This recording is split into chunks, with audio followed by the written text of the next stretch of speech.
Bienvenue dans cette première vidéo donc, sur le gainage où nous allons voir les placements fondamentaux pour travailler vraiment en profondeur.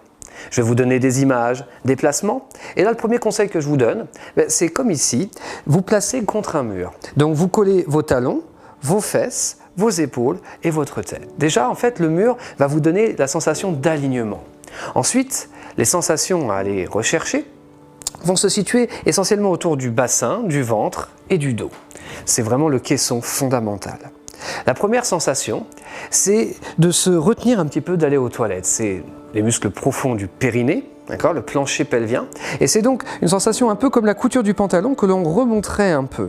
La sensation de vouloir enfiler un jean un peu trop petit pour remonter un petit peu l'abdomen. On va ainsi conserver une très légère courbure dans le bas du dos, ni accentuée ni complètement effacée. Vous verrez qu'on travaillera parfois avec un effacement de courbure, parfois avec une légère courbure. Ce qu'il faudra évidemment éviter, c'est d'accentuer la courbure.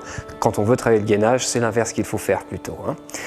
Donc on va conserver une très légère courbure, avoir cette sensation de remonter le ventre et la respiration va surtout être au niveau des côtes. Je vous ai parlé déjà du diaphragme, ce fameux muscle en forme de parachute que l'on va ouvrir. Alors généralement quand on ouvre la poitrine, on va surtout respirer en avant, mais là pensez que la cage fait vraiment tout le tour, qu'on va pouvoir aller respirer sur les côtés également pour décompresser le dos, donner un peu plus de mouvement à la cage et pouvoir même aller respirer jusqu'en arrière. Les épaules sont détendues avec les bras relâchés et la sensation, c'est que le fil vous tracte le sommet de la tête comme une marionnette. Vous êtes alors suspendu.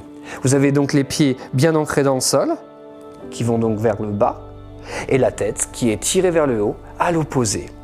Tout simplement déjà, travailler ces positions, quelques respirations, 1-2 minutes par jour déjà, vous donneront beaucoup de résultats dans vos placements, dans votre vie quotidienne. Surtout, si à chaque fois que vous inspirez, vous ouvrez bien la cage, et en expirant plutôt de l'air chaud, de la buée, vous cherchez à creuser un peu plus le ventre, sans trop refermer vos côtes. Cherchez surtout à resserrer un peu la taille, un petit peu comme si on rajoutait un cran à la ceinture, comme si on avait passé le jean au sèche-linge, qu'il avait rétréci et qu'on avait eu un peu plus de mal à refermer, à remonter la fermeture. Tout simplement, cela vous permet déjà de travailler en profondeur. Vous pouvez le faire assis, en voiture, au bureau, à n'importe quel moment. Ce sont des sensations profondes, fil au sommet de la tête, je me grandis, engagement profond du caisson, je creuse le ventre dans le souffle, ouverture latérale des côtes, comme un parapluie qui se déploie jusque dans le dos. Je vous proposerai aussi une autre manière de souffler, un peu plus spéciale, sur des efforts, un peu plus intenses, c'est de caler la langue contre les dents et de faire des petits tss. On y va? Un petit S. Vous verrez que ça travaillera différemment. Donc parfois je vous dirais de faire des tss pour resserrer un peu plus le ventre. Parfois je vous proposerai de faire des soit de la buée, soit des tss.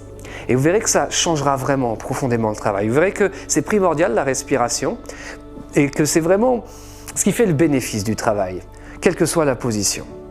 Ensuite, si on veut rajouter un peu plus d'effort, tout simplement on va fermer les poings et on va pousser contre le mur. C'est-à-dire qu'on va vouloir enfoncer les bras, connecter les épaules, l'arrière de la tête, tout en continuant de se déplier avec l'image du fil, tout en conservant les épaules détendues, en ayant une respiration thoracique. À chaque fois que j'inspire, je cherche à bien ouvrir les côtes.